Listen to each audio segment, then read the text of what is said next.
эртең менен оңой туруп иштөөгө, окууга же намаз окууга түрткү берүү көптөгөн адамдар үчүн чоң көйгөй.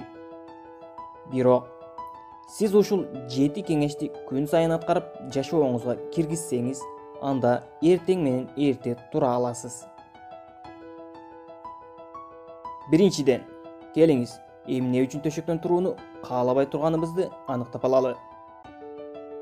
Абу Саид аль-Худри, Аллахтан разы болсун, пайгамбарыбыз саллаллаху алейхи ва салламдын мындай деп айтканын укту. Эгерде силердин кимдир бирөө өзүнө жаккан жакшы түш көрсө, анда бул Аллахтан гана. Андыктан мындай түштөр үчүн Аллахка мактоолор айтсын жана аны башкаларга айтсын. Эгер ал өзүнө жакпаган жаман түш көрсө, анда бул шайтандан гана болот. Шайтандын жамандыгынан Аллахтан сактануу сурасын. Бул түштү эч кимге айтпаса, анда ага анын зыяны тийбейт. Уйку биринчи кезекте бизге жүк түшүрүү жана жакшы эс алуу үчүн пайдалуу. Чынында уйкубуз жетишсиз болгондуктан айрыкча кечинде туура эмес саатта уктасак чарчап калабыз. Буга төмөнкү кеңештер жардам берет. Биринчи кеңеш: бардык кылган нерсеңизди Алланын ыраазычылыгы үчүн кылып жатканыңызды эскерип туруңуз. Жатар алдында Алланын ыраазычылыгы үчүн таң намазына туруу керек экенин эсиңизге салыңыз. Бир нече мүнөт уйкубузду Аллахтын ыраазычылыгы үчүн курман кыла албасак, анда дүйнө кыйынчылыктарына чыдап, кыйынчылыкта бизге жардам берет деп кантип үмүттөнөбүз. Экинчи кеңеш: ойготкучуңузду башка бөлмөгө калтырыңыз. Ойготкучуңузду башка бөлмөгө калтырсаңыз, аны өчүрүү үчүн төшөктөн турууга туура келет. А эгер сиз туруп башка бөлмөгө кирсеңиз, кайра уктагандын мааниси жок болуп калат. Үчүнчү кеңеш: түнкөсүн көп тамактанбаңыз. Биз уктап жатканда тамак сиңирүү менен кошо бардык процесстер жайлайт.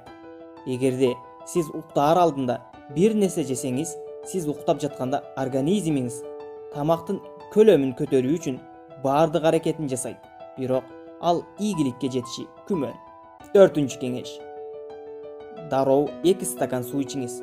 8 саат уктагандан кийин денеңиз суусузданып, тезирээк суу ичүү керек болот. Көптөгөн адамдардын эртең менен чарчап, мотивациясын жоготуусунун себеби бул суюктук. Бул таң калыштуу эмес, анткени биздин мээбиз 75% суудан турат. Андыктан уктагандан кийин дароо 2 стакан суу ичип, энергияңызды жана келерки күнгө өндүрүмдүүлүгүңүздү кайра толтуруңуз. Бешинчи кеңеш: көнүгүүлөрдү жасаңыз жана намаз окуңуз. Денеңиздин бардык бөлүгүн кыймылдатып, өзүңүз билген көнүгүүлөрдү жасаңыз. Жигердүү көнүгүү жүрөктүн кагышын жогорулатат. Денеңиз кортизолду чыгара баштайт жана кан агымыңыз көбөйөт. Көнүгүүдөн кийин уйкуңуз келбейт. Тескерисинче, денеңиз энергия жана күч менен заряддалат.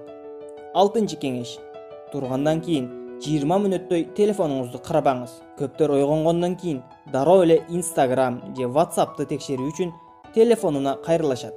Мындай адат мээңизди дароо алаксыган абалга келтирет. Түнкүсүн алган бардык билдирүүлөр, электрондук каттар жана эскертмелер сиздин көңүлүңүздү бурат. Эртең мененки таңды кантип өткөрүүнү өзүңүз чечкендин ордуна башкалардын сизге жиберген катка жооп берүүгө аргасыз болосуз. Ушундан улам сиз стрессти сезе баштайсыз. Бул күндүн эң жакшы башталышы эмес, туурабы? Андыктан ойгонгондон кийин жок дегенде биринчи 20 мүнөттө телефонуңузга тийбеңиз. Жетинчи кеңеш: жакшы уктаңыз. Эртең менен эрте ойгонууну үйрөнүүнүн эң айкын жолдорунун бири жакшы уктоо. Бул жөн эле 8 саат уктоо дегенди билдирбейт. Уйкунун сапатын да эске алуу керек. Түнкүсүн жакшы уктагандан кийин эртең менен сиз энергиянын чоң толкунун сезесиз. Бул жерде аны кантип жакшыртуу боюнча кээ бир кеңештер бар. Биринчиси: бөлмөнү жеңилдетиңиз.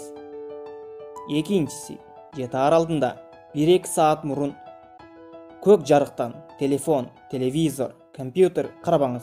баш тартыңыз. Үчүнчүсү, уктоочу бөлмөнү уктоо үчүн гана колдонуңуз. Төртүнчүсү, күндөлүккө ойлоруңузду жазыңыз. Күндүз кант менен кофеинди азыраак жеңиз.